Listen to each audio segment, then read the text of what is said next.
Eh bien, on est parti.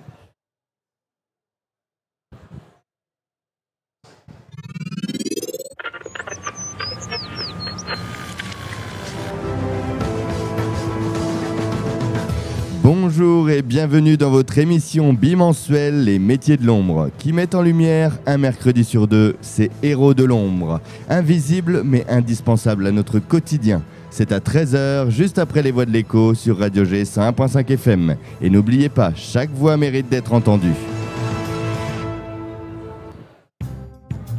Mais qui sont-ils vraiment ? Eh bien, ce sont ces personnes qui exercent des métiers discrets, parfois méconnus, mais indispensables et essentiels à notre quotidien.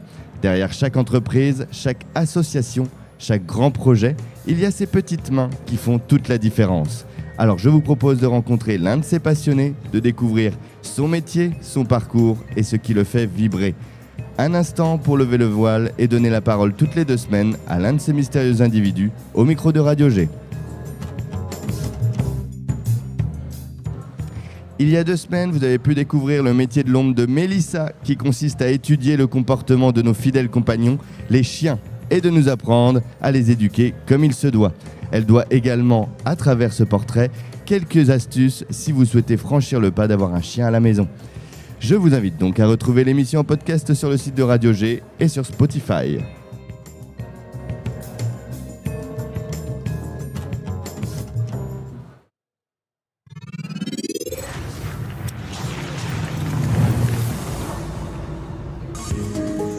En ce samedi 11 avril et sur le stand de Radio G de la Angers Geek Fest, nous allons explorer le monde de la pop culture à travers le parcours bien rempli de cette héroïne de l'ombre. J'ai le plaisir de recevoir sur le plateau de Radio G, ici à la Angers Geek Fest, une véritable couteau suisse de la pop culture, car elle est journaliste spécialisée en bande dessinée, manga, jeux vidéo, mais aussi autrice de romans de science-fiction et d'aventures fantastiques. Mais encore, autrice d'essais sur la pop culture, et ce n'est pas tout, car elle enseigne également l'histoire de l'art et du jeu vidéo, et anime des conférences et des podcasts. Pfiou, ça fait beaucoup, hein, Bénédicte, et oui, c'est Bénédicte Coudière que j'ai le plaisir de recevoir ici. Comment ça va, Bénédicte ? Ça va très bien, et toi ? Très bien, ma foi. Bénédicte, nous allons passer donc une petite heure ensemble pour découvrir qui tu es, ton parcours, et comment tu arrives quotidiennement à faire tous ces métiers en même temps, hein, parce que je pense qu'il y a beaucoup de boulot. C'est encore un gros mystère pour nous en tout cas. Et nous découvrirons de quelles études tu es passé, par quelles études tu es passé, pour ensuite avoir ces nombreux travails, expériences professionnelles, tout en gardant la ligne d'horizon de la pop culture et la volonté de transmettre. Puis enfin, je te demanderai 2 petits morceaux de musique qui rythment ton quotidien. Tout à fait. T'es prête ? On est parti ? Je suis prête. Bien. Alors, pour commencer, peux-tu te présenter et nous dire d'où tu viens ? Alors, moi c'est Bénédicte, je suis beaucoup de choses, comme tu l'as dit dans l'introduction. Oui. Je viens de Paris, enfin de région parisienne à Ouais. l'origine. J'ai vécu plusieurs années, enfin une quinzaine d'années à Bordeaux, et actuellement je suis en Bretagne et en pays de la Loire, dirons-nous. Oui, Pays de la Loire, c'est ça. Mais pourquoi ce choix d'ailleurs peut-être plus judicieux, Nantes plutôt qu'Angers ? Parce que j'avais mes amis qui étaient là-bas, et parce que l'avantage de faire autant de métiers et autant de types de métiers, c'est que je peux à peu près tous les faire chez moi. Et aussi que quand je donne des conférences ou des tables rondes, on s'en fout un peu de où j'habite, tant que je peux me déplacer facilement vers les endroits qui m'appellent. Exactement. Donc du coup, Nantes ou ailleurs, tout me va, et j'ai beaucoup d'amis dans le coin, donc je me suis rapprochée de mes amis. Les amis, c'est important. Exactement. Bien, alors tu es ici pour parler de ton profil de l'ombre en soi. Oui. Mais tu as une véritable multicasquette, j'ai envie de dire.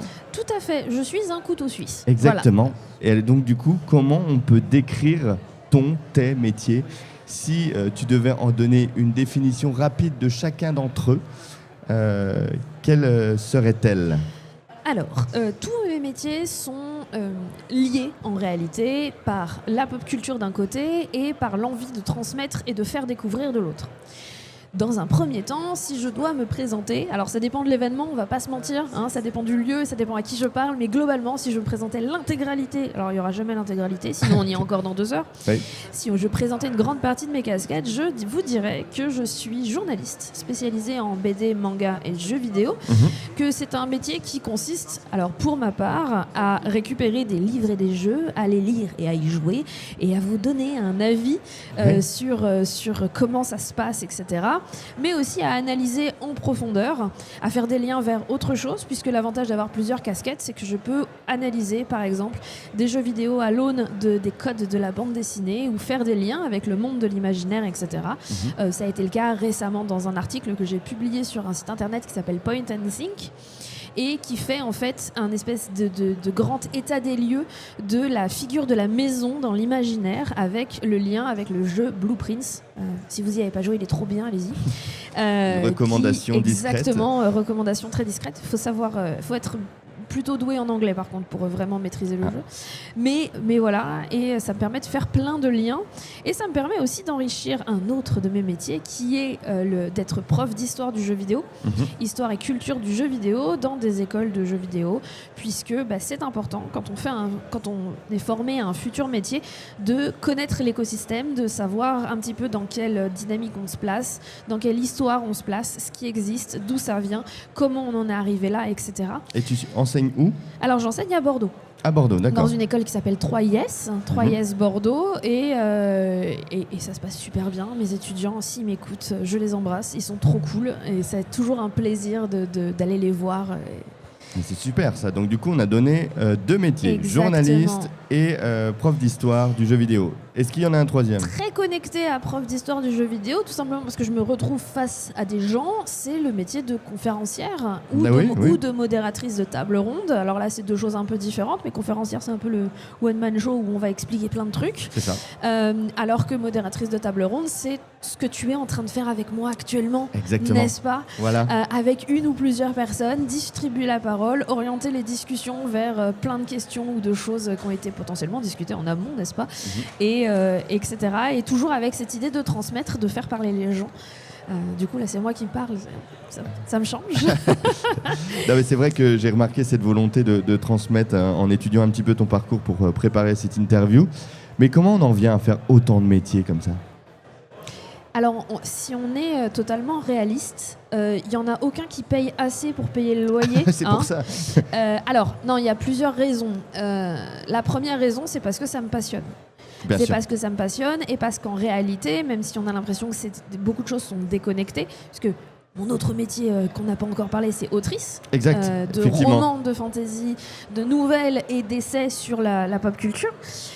Et en réalité, tout est connecté par l'envie de partager des trucs, l'envie de transmettre, l'envie de vous raconter des histoires et de vous les faire découvrir, des histoires qui sont parfois très connues, qui sont parfois méconnues, de vous faire découvrir des livres, des BD, des jeux qui sont potentiellement passés sous le radar parce qu'il y a énormément de choses qui sortent. Et j'ai toujours envie, en fait, de partager des trucs. Ouais. Et je me suis dit, quitte à avoir envie de partager des trucs, quitte à être doué avec le fait d'écrire, parce que c'est quelque chose que j'aime beaucoup faire, autant essayer d'en faire le plus possible. Exactement, mais totalement. Sachant que, en effet, factuellement, je suis indépendante, et il y a les aléas de la société font que aucun de ces métiers n'est très très bien payé ou payé de façon suffisamment régulière pour payer le loyer, donc autant en faire plein. Voilà. C'est ça.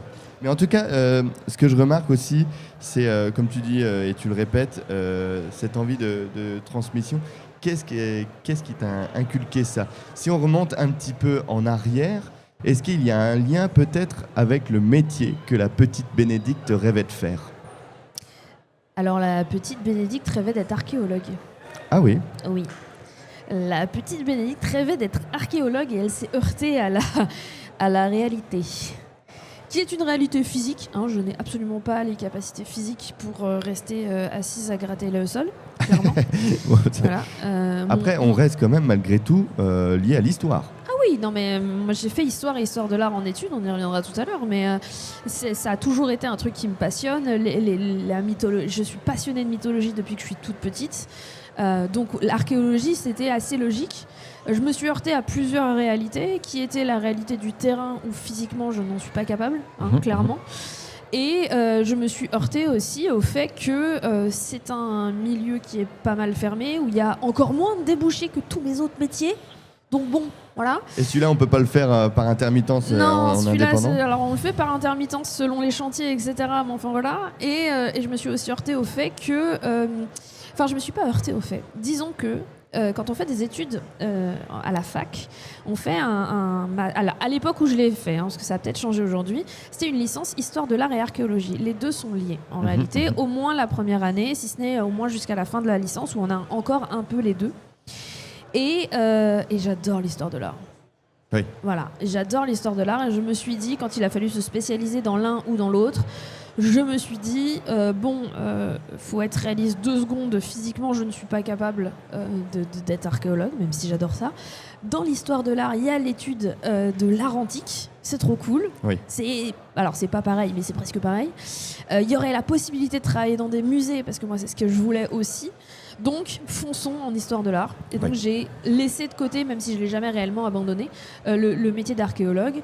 Et en fait, je me suis heurtée à une autre réalité qui a été de faire de la recherche. J'ai un master recherche en histoire de l'art. Oui, on va y revenir tout à l'heure. Et le problème de la recherche, c'est que j'adore les livres, hein.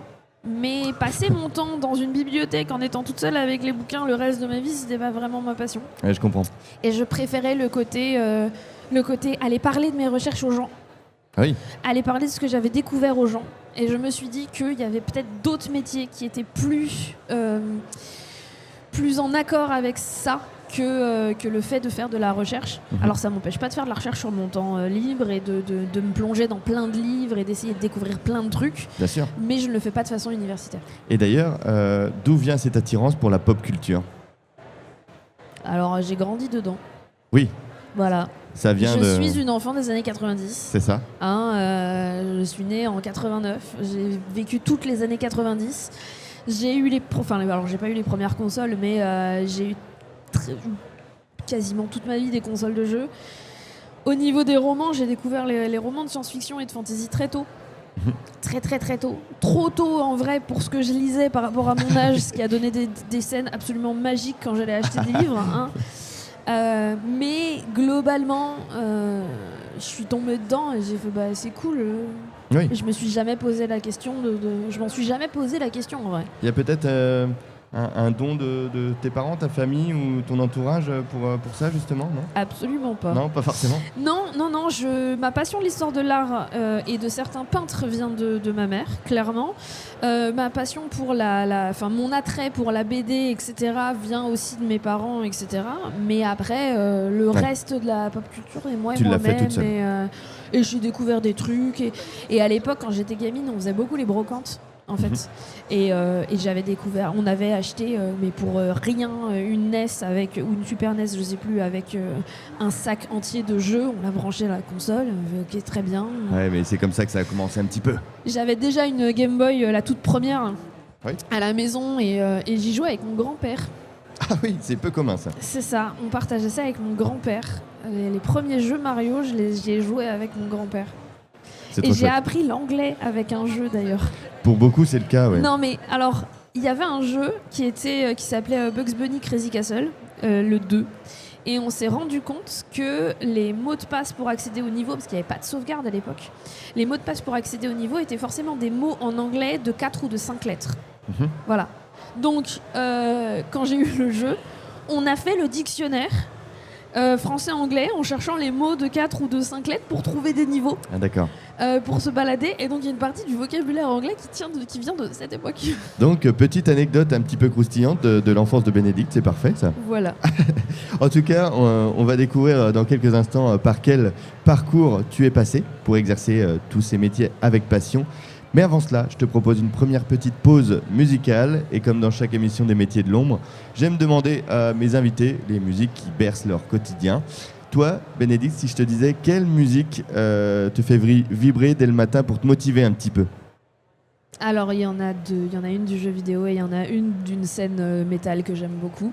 Il y a Old Friend du jeu Transistor qui est absolument magnifique. Le jeu aussi, d'ailleurs. Et si vous voulez un peu de peps le matin, parce que Old Friend est très belle, mais plutôt douce comme musique, et si vous voulez vous réveiller en fanfare, il y a un groupe de musique métal que j'aime beaucoup qui s'appelle Sonata Arctica, et dont l'une de mes musiques préférées, c'est Full Moon. Ok. Et bien tout de suite, on écoute pour le moment, en tout cas, Old Friends, la BO de Transistor. Très bien.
De retour dans les métiers de l'ombre, vous nous écoutez sur Radio G 101.5 FM et je suis avec Bénédicte qui est journaliste, autrice, conférencière et plein d'autres choses encore que nous allons apprendre tout de suite.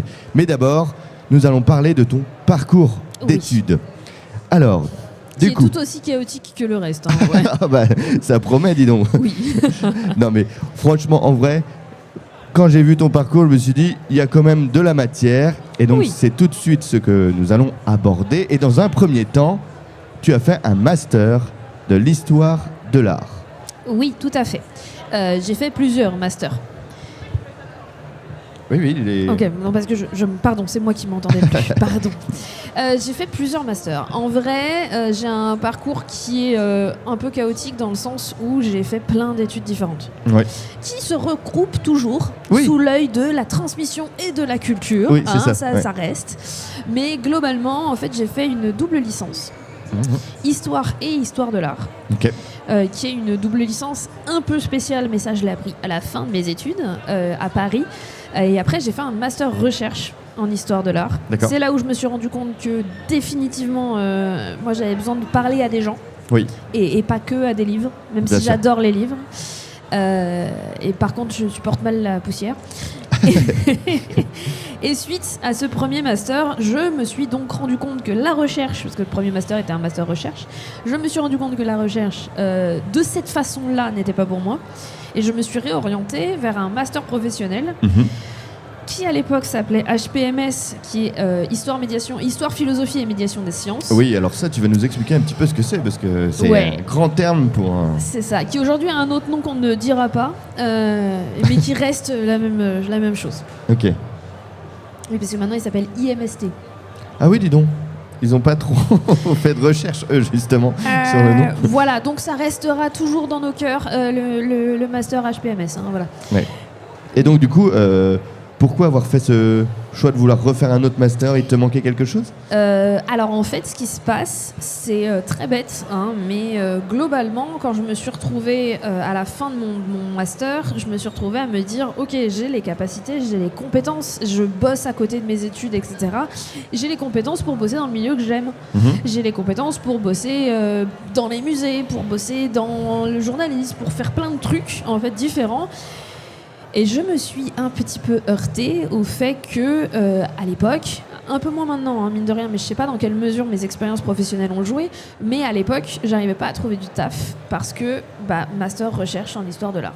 Oui, master, j'ai envie de dire un taf spécifique suite à tes études, c'est ça que tu veux dire? Oui, chercher du boulot en vrai, parce que à un moment donné, les tafs étudiants, ça va bien 2 minutes, mais quand t'es plus étudiant, il faut payer le loyer, hein, on en y revient là. Et globalement, je me suis aussi rendu compte que j'avais pas envie de rester enfermée dans un taf spécifique, historien de l'art ou quoi que ce soit. Ça m'intéresse, mais je suis quelqu'un qui a besoin de faire beaucoup d'activités différentes pour ne pas m'ennuyer, parce que je suis quelqu'un qui m'ennuie vite. D'accord. Et c'est même pas une question d'ennui, c'est une question de plus l'activité est redondante, plus je vais la faire mécaniquement et moins je vais y trouver du fun. C'est pour ça que tu enchaînes plusieurs expériences? C'est pour ça que j'enchaîne plusieurs D'accord. expériences, c'est pour ça que j'enchaîne des expériences dans des domaines variés et c'est pour ça que actuellement j'ai 4 métiers. Mhm. On pourrait en rajouter quelques-uns, mais actuellement j'ai 4 métiers, j'ai plusieurs activités et je change aussi, j'alterne les unes avec les autres en fonction de j'aime pas la monotonie. J'aime pas ça. Je la supporte mal. Donc Mais je vois ça, hein, parce que j'ai vu que tu avais été guide dans la ville de Bordeaux, par exemple. Tu as été guide dans les musées de sciences. J'ai fait ça un peu, ouais. Voilà. Mais du coup, tu quittes pas des yeux forcément l'envie de raconter des histoires et de transmettre. Hein. Exactement. Donc du coup, ça a toujours été en toi. J'ai même fait 2 ans en tant que game master dans les Exactement. escape rooms. Oui, Voilà. c'est ce que j'allais dire. Ouais. Oui, parce que bon, raconter des histoires, c'est cool. Enfermer des gens et les regarder galérer, c'est cool aussi. Hein. oui, c'est vrai. On va Mais pas il y a se un petit mentir. côté, par contre.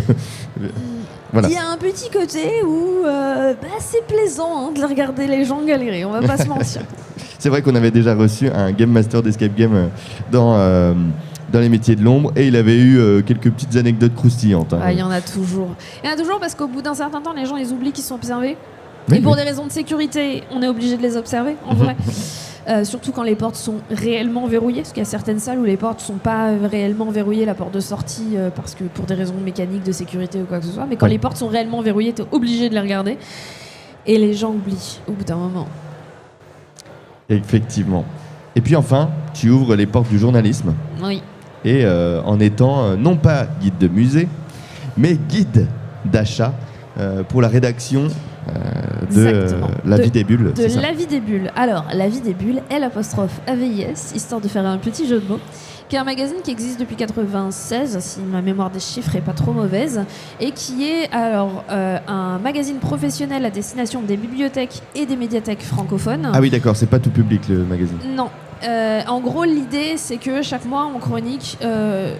alors, pas tout ce qui sort, parce qu'il y a énormément de choses qui sortent, mais une très grosse partie de la production, de façon à aider les bibliothèques et les médiathèques à faire leur choix dans tout ce qui sort, tout simplement parce que, les bibliothèques et les médiathèques n'ont pas nécessairement le temps de lire tous les ouvrages qui sortent, qu'il y a globalement des bibliothèques qui ont la même personne qui est spécialisée dans les romans et dans les BD, adultes ou tel rayon. Et donc, du coup, ils ont encore moins le temps de tout lire. Oui. Et il y a aussi le truc, à la Vidibule, on aime bien aussi faire des focus sur des petites ou des micro-maisons d'édition qui publient des ouvrages qui sont exceptionnels, mais qui n'ont pas la force de com' d'un Dargaud, Casterman et compagnie. Ouais, je comprends. Par exemple, je vous encourage très fort à aller voir les ouvrages des éditions Ça et Là, qui sont très très cool. Édition Ça et Là. Ça et Là. C'est dit A, plus loin et, plus loin là, ouais. voilà. Ou encore des éditions La Ville Brûle, qui font des ouvrages jeunesse comme adultes qui sont top. Ok, ouais. Par exemple. Et aussi, tu passes par Comic Strip. Oui, je chronique aussi pour Comic Strip, qui là est un site internet grand public, donc là c'est pour tout le monde, où je chronique différents ouvrages. Là aujourd'hui, au moment où on enregistre, j'ai un article sur un manga qui s'appelle L'Héritière du Dragon, qui vient de sortir, dont le premier tome est sorti là le mois dernier, et qui est très chouette aussi. Ok, ouais. Et puis après tout ça, il en reste encore du chemin. Toujours. Car tu deviens donc enseignante, conférencière, autrice.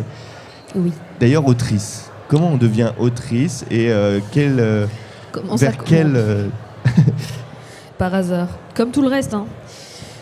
Parce qu'en réalité, si on regarde comment j'ai commencé à faire la plupart de mes métiers, la réponse c'est par hasard, Ah oui. en me retrouvant au bon endroit au bon moment et en répondant oui à certaines questions où j'étais pas sûre que ce soit un oui. L'exemple parfait, comme quoi il ne faut pas se démotiver à trouver la passion dans son métier. C'est ça. Et en fait, on devient autrice parce que moi, j'avais envie de raconter des histoires. J'ai toujours écrit. J'ai toujours essayé de raconter des histoires. Mais est-ce qu'il ne faut pas justement un enseignement, une formation pour savoir écrire, rédiger, etc. Alors, pour savoir écrire en journalisme, il y a des formations en France, il y a des écoles de journalisme. Pour savoir rédiger des discours, il y a des formations pour rédiger des discours, parce que rédiger un discours pour l'oral, c'est pas du tout la même chose qu'écrire pour l'écrit, parce qu'il y a une vocation d'être dit, déclamé, etc. Pour écrire pour des romans, et alors de la fantasy et de la science-fiction, tu te démerdes. Ah ouais. Globalement, il y en a au Canada. Il y a des facs au Canada d'écriture créative, etc. Il y a peut-être quelques formations d'écriture créative à l'université, etc. Mais si ça existe depuis pas si longtemps, et donc j'avais déjà déterminé que j'arrêtais les études, j'en avais déjà eu beaucoup. Par contre, il existe des formations en ligne avec des auteurs et des autrices confirmés qui donnent des masterclass, etc. Oui. Il y a notamment une autrice qui s'appelle Cécile Duquesne qui a fait l'école d'écriture 2.0 qui vend des masterclass où elle invite des auteurs et des autrices à venir expliquer leur métier, à venir et t'expliquer comment faire du world building, etc. Mais globalement, c'est des formations que tu vas chercher par toi-même, etc. Écrire, ça demande du travail, et du travail que globalement on va faire, alors pas en partie seul, mais qui va être toi face à toi-même, qui va être le fait de continuer à écrire, de savoir recevoir les retours des gens à qui tu vas faire lire ton texte. Arrêtez de faire lire à votre famille, ils vont forcément être sympas avec vous. Forcément, oui. Oui, mais quand même, je dirais que par ton parcours, t'as malgré tout des prédispositions. T'as, je pense, une manière, un savoir-faire sur l'écriture, etc. Oui, mais moi, ce qu'il faut savoir, c'est que j'ai commencé les premières histoires que je racontais, c'est dans des cahiers que j'écrivais à l'école quand j'étais petite. Et donc, du coup, je l'ai entraîné, ce savoir-faire, entre guillemets. Parce que faut arrêter de dire que l'écriture, c'est un talent. Il n'y a pas de question d'inné ou d'acquis. C'est un muscle, il faut écrire pour pouvoir écrire. Il faut savoir se remettre en question parce que y a plein de choses qui font que. Il faut savoir écouter les retours des gens, et il faut réussir à avoir aussi la curiosité de soumettre ces manuscrits. Bien sûr. Et si vous êtes intéressé par l'écriture de fantasy, de fantastique et de science-fiction, il y a un truc qui est extrêmement formateur qu'on appelle les appels à texte. D'accord. En gros, il y a pas mal de magazines. Alors, vous avez des sites internet qui recensent ces appels à texte. Vous avez des magazines, des anthologies, vous avez des festivals parfois qui lancent des appels à texte et qui sont des appels à nouvelles. D'accord. Alors, la nouvelle ne s'écrit pas de la même façon qu'un roman, c'est un autre exercice, etc. Mais ça reste des textes courts.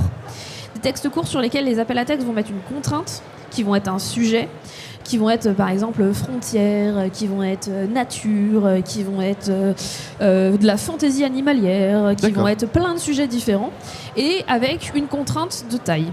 C'est-à-dire, généralement, ça dépend des appels à texte, mais globalement, c'est pas plus de 50 000 signes. J'y reviens après sur les signes. Et on va écrire sa nouvelle, on va la soumettre, et selon la taille de là où tu l'as soumis, tu vas peut-être avoir un retour. Oui. Okay. Et ça va être une première expérience. Eh bien sûr, oui. Et ça va être ça ouvre à tout le monde. Ça va être une première expérience à plein de niveaux, parce que ça t'ouvre potentiellement à la publication. Ça t'ouvre aussi potentiellement à des retours détaillés de la part des gens qui vont avoir lu ton texte et autres que ta famille. Qui sont autres que ta famille, qui sont des professionnels.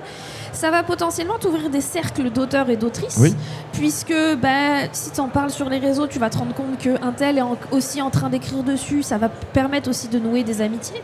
Ça va permettre de découvrir des forums sur lesquels, oui, ça existe encore les forums, des forums sur lesquels tu vas pouvoir soumettre ton texte et avoir des retours de la part de gens qui écrivent aussi, etc. Et surtout, ça va te permettre d'apprendre à écrire sous la contrainte, qui est une contrainte de thème et qui est aussi une contrainte de taille. Alors, je parlais de 50 000 signes. Il faut savoir qu'en France, au niveau du métier de l'édition, on ne parle pas en pages. Oui, les signes, ça n'a aucun sens. On parle en signes espace comprise. Oui. Et comprise parce que le symbole, l'espace, le signe de typographie, c'est féminin. Alors qu'au Canada, méfiez-vous, on parle en mots. C'est un rapport de x6 globalement, donc méfiez-vous, lisez bien les consignes.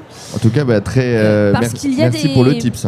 Parce qu'il y a aussi des magazines francophones au Canada qui font des appels à texte et où pour le coup, on peut totalement en envoyer aussi. Faites juste attention dans ce cas-là à bien regarder en combien ils demandent et en quelle unité de mesure ils demandent. Ce serait dommage de faire une copie double à la place d'un roman. C'est ça. Bénédicte, j'aimerais savoir rapidement, car le temps nous presse, malheureusement. Pardon. C'est ce qui m'intéresse le plus. Comment se découpe une semaine type pour toi ? Alors, il faut savoir un truc, c'est que si je fais aussi autant de métiers, c'est que je suis particulièrement insomniaque. Ah. Donc il n'y a pas de jour ni de nuit. Il n'y a surtout pas de nuit en vrai. Globalement, je suis quelqu'un qui bosse beaucoup la nuit et donc qui va dormir le matin. D'accord. Oui, chacun son rythme. Dans la mesure où c'est possible, etc. Dans la mesure où je ne bosse que chez moi. Et globalement, en vrai, chaque semaine va être différente parce que chaque jour est différent et je me fais ma liste le soir de ce que je dois faire le lendemain. Pour plein de raisons, parce que mine de rien, il y a des aléas qui font que si j'ai des interviews à réaliser ou quoi que ce soit, il y a des fois ça se cale entre deux machins. Si j'ai des tables rondes à organiser, là j'en ai plusieurs pour un festival à Rennes à la fin du mois. J'ai eu les personnes au téléphone alors que c'était pas prévu qu'elles étaient là, que je les ai au téléphone et du coup ça a pris du temps, etc. J'ai des livres que je reçois par la poste alors que c'était pas prévu que je les reçoive pour faire des critiques, donc ça s'intercale, etc. Donc globalement une semaine chez moi c'est très organique, c'est vraiment un peu au jour le jour, voire à l'heure en fonction des semaines et en fonction de la charge des choses à faire. Bien sûr. Et ça va se découper entre lire, jouer aussi, parce qu'il faut bien chroniquer les jeux. Bien sûr. Après, il faut jouer pour chroniquer. Il y a un avantage à tout quand même. Oui, on va pas se mentir. Oui. Jouer, ça va être m'occuper de mon chat, parce que quand même, ça va être écrire, ça va être me documenter, ça va être regarder des choses en lien avec les articles, quoi que ce soit, ou les futurs sujets de conférences ou autres. Tu cultives sur l'environnement. Exactement. Ça va être corriger les copies, parce que de temps en temps, il faut aussi. Ça, par contre, c'est le dur labeur de l'enseignant. C'est ça. Ça va être préparer les cours ou enrichir certains cours qui sont déjà préparés parce qu'il y a telle actualité, etc. Et au final, ce qui va me prendre le plus de temps et qui va être le plus constant dans ma semaine, ça va être la veille. Ça va être le travail de veille informationnelle où je vais passer un temps certain sur les réseaux, les sites, etc. pour regarder les actualités dans le milieu de la BD, dans le milieu du jeu vidéo, pour pouvoir savoir un peu ce qui se passe. Se mettre au fait, Pour me mettre au fait, pour envisager des futurs papiers, des futures interviews, des futurs trucs ou machin avec différents interlocuteurs, ou pour adapter certains cours à ce qui se passe à l'actualité. Très bien. Eh bien écoute, on est ravis de tout ça, d'entendre tout ça, et c'est très intéressant. Merci encore d'être là. Avec plaisir. J'aimerais vraiment en savoir plus sur les quelques petites anecdotes que tu aurais pu vivre parmi tout ce temps, tout ce parcours. Je ne sais pas si tu as réussi à en sélectionner une ou deux. Ah oui, c'est vrai qu'il fallait sélectionner. Voilà. Mais t'inquiète pas, je te laisse encore quelques petites minutes, car je te propose une seconde petite pause musicale avec un titre que tu aimes tout particulièrement, que tu serais capable d'écouter en boucle. Il me semble que ça parle d'elle, d'Ange. Oui, tout à fait. C'est l'une des rares musiques de jeux vidéo, alors à part celle qu'on a écoutée tout à l'heure, mais c'est l'une des rares musiques de jeux vidéo que je n'ai jamais réellement arrêté d'écouter. C'est One Winged Angel de la bande-son de Final Fantasy VII. Eh bien, écoutons tout de suite cette musique, cette BO fantastique de Final Fantasy VII.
De retour, toujours sur Radio G 101.5 FM et en DAB+, en direct de la Angers Geek Fest. Vous écoutez les métiers de l'ombre avec notre invité Bénédicte Coudière, véritable couteau suisse de la pop culture.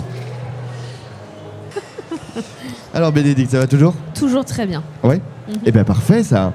Maintenant, je vais te demander les petites anecdotes que tu aurais notées. Y en a-t-il une qui se démarque du lot parmi toute cette expérience ? Alors il y en a plein en réalité, Ouais, j'imagine. mais elles ont toutes un truc en commun. Enfin toutes, quasiment toutes, sauf celle en escape où là, elles ont toutes un truc en commun qui sont les rencontres que j'ai faites et la façon dont j'ai fait certaines rencontres. D'accord. Voilà. Ok.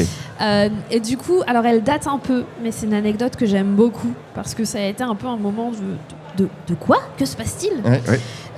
En fait, quand on va au festival d'Angoulême en tant que journaliste, on Oui. se retrouve à avoir accès à ce qu'on appelle la salle presse. Oui.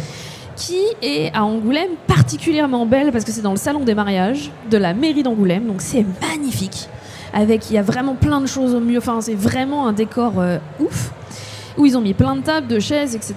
Et où globalement c'est un moment tranquille, un peu central par rapport au reste des lieux du festival et où, pour ma deuxième année en tant que journaliste au festival d'Angoulême, donc c'était en 2013, ouais ça date un peu, je me suis posée avec une copine journaliste pour manger un sandwich parce que à un moment il faut bien se restaurer et qu'en plus c'était au chaud, il y avait du café et on pouvait amener son sandwich.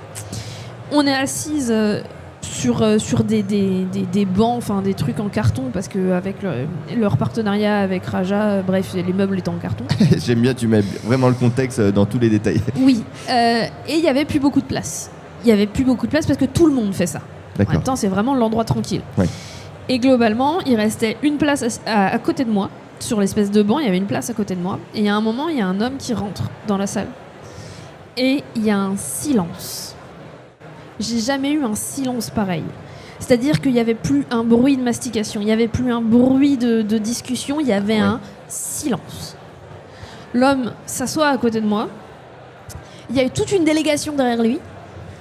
Ils sont en train de lui parler alors en japonais, vous allez voir arriver. Ils sont en train de lui parler, de lui offrir une bouteille, de le remercier et tout. Et moi, je suis là en mode oui, d'accord, très bien. Qui est ce monsieur ? Qui est ce monsieur ?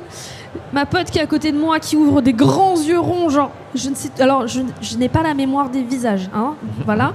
Et globalement, auteur, on connaît les noms, on connaît pas forcément les visages. Bien sûr. Donc je me dis. Moi, très perspicace, c'est un auteur asiatique. Jusque-là... Très perspicace. Ah, je suis particulièrement perspicace. Et je suis là en mode, je sais pas qui c'est. Et je pense que dans la salle, je suis la seule à savoir qui c'est. Parce que je suis la seule en mode, oui, d'accord. Oui, et tous qui les c'est. autres, ils sont là en mode, oh mon Dieu, Dieu descendu sur terre. Oui. D'accord, très bien. Il repart. Ma pote me dit, oh mon Dieu, t'as vu ? Et j'étais là en mode, non. Enfin, oui, j'ai vu, Oui. mais... je fais, mais c'est qui ? Elle me fait, c'est Leiji Matsumoto. Ah oui. Et j'étais là en mode, oui. Ah, et tu l'as pas reconnu ?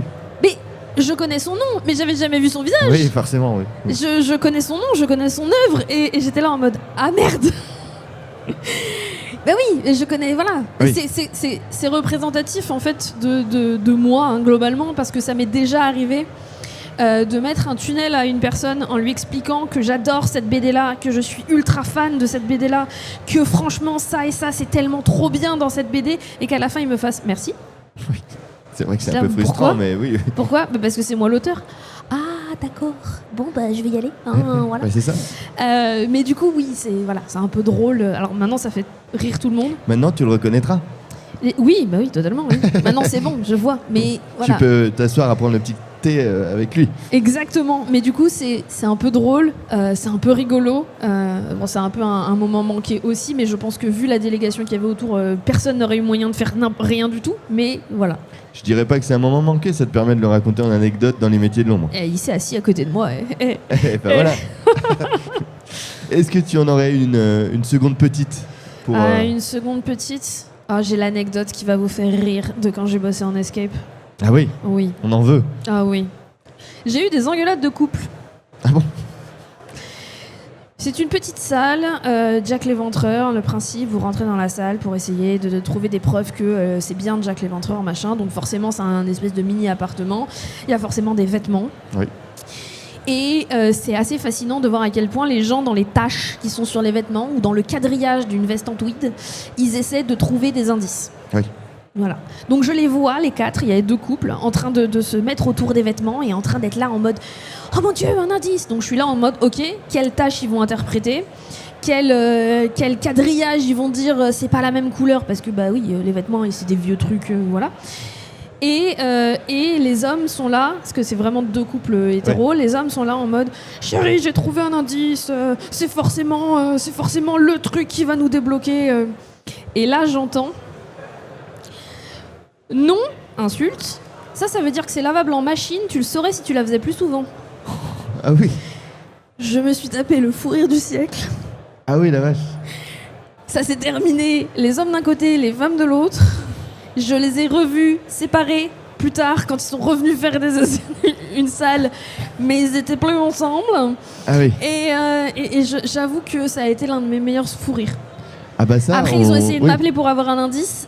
Il a fallu que je me calme, mais globalement... Oui. En tout cas, voilà. Il doit y en avoir beaucoup des choses comme ça à vivre dans les escape games. Oui, puis pas que en escape. Il y a des petits moments rigolos en événement, en interview, en plein de choses. Bien sûr, bien sûr. Bénédicte, aujourd'hui, si je te demandais quel est ton métier préféré parmi tous ceux que tu fais. Je sais, la question elle est compliquée, mais si tu devais en choisir qu'un. Eh bien, si je devais choisir qu'un seul métier... Alors la réponse, elle va pas te plaire. Hein. Si je devais choisir qu'un seul métier, ce serait le métier de la vulgarisation. Et comme ça, je regroupe tous les métiers dedans. Ah, mais c'est vrai que t'avais pas le droit normalement. Ah, ben oui, mais t'as pas précisé. T'as pas précisé dans les règles. T'as pas précisé. Bien joué, voilà. Bien joué, très bien. Et on arrive presque à la fin de cette émission. Aujourd'hui, tu es fier de ton parcours ? Oui. Oui. Oui. Et si, du coup, tu devais refaire depuis le début ? Je ferais globalement la même chose. Ah ouais, vraiment ? Ouais. Et choisirais de faire plusieurs métiers Oui. Oui, parce que ça, c'est moi. Oui. C'est ma façon d'être. Donc si on me change rien dans moi, je referai pareil. Et la passion est toujours là depuis le début ? Ah oui. Et puis elle est renouvelée dans des événements comme celui-là. Mm-hmm. Elle est renouvelée dans un moment comme celui-là où on me demande de parler de ce que je fais, où on s'intéresse à ce que je fais, où je me rends compte que faire une conférence, faire une table ronde, il y a des gens qui viennent et qui sont intéressés, qui posent plein de questions. Quand je vois que on peut se nourrir des réflexions des uns et des autres pour faire plein de trucs, quand je vois que au musée d'Angers il y a une expo sur Tolkien, quand je vois que au musée Cluny il y a une expo sur les licornes, avec une chouette BD d'Aurélie Wallenstein et de Béatrice Pencho-Senshi qui vient de sortir et qui est trop cool. Quand je vois que aujourd'hui en fait tout le monde fait les passerelles entre tous les trucs de la pop culture, entre le jeu vidéo et la BD, entre les littératures de l'imaginaire et les musées classiques, entre la BD et la tapisserie de la Dame à la licorne, entre plein de choses, et du coup c'est logique. Oui, tu t'es pas trompé d'univers en tout cas. Bah c'est ça me prouve que je me suis pas trompée dans mon approche, ça me prouve que mes centres d'intérêt, et aussi divers soient-ils, se recoupent à un moment donné, et ça me montre qu'on est plusieurs, enfin on est même très nombreux, il y a qu'à voir l'affluence qu'il y a là au festival. Bien pour sûr. Se rendre compte qu'on est très nombreux à être passionnés par tout ça, ouais. Et à s'y retrouver dans tous ces univers-là, et à avoir envie d'en explorer encore d'autres. Et bien en tout cas, Bénédicte, c'est ce qu'on l'on souhaite à chacun dans son métier. Un grand merci pour ta présence, merci ta pour disponibilité, l'invitation. avec grand plaisir. On espère que nos auditeurs auront désormais un regard différent sur tous tes métiers. Bonne continuation à toi et plein de beaux projets. Merci beaucoup. À bientôt. À bientôt. En attendant, nous on se retrouve dans 2 semaines, juste après Les Voix de l'Écho et Yves Maguin. Excellente journée à tous et n'oubliez pas, chaque voix mérite d'être entendue. À dans 2 semaines. Bye.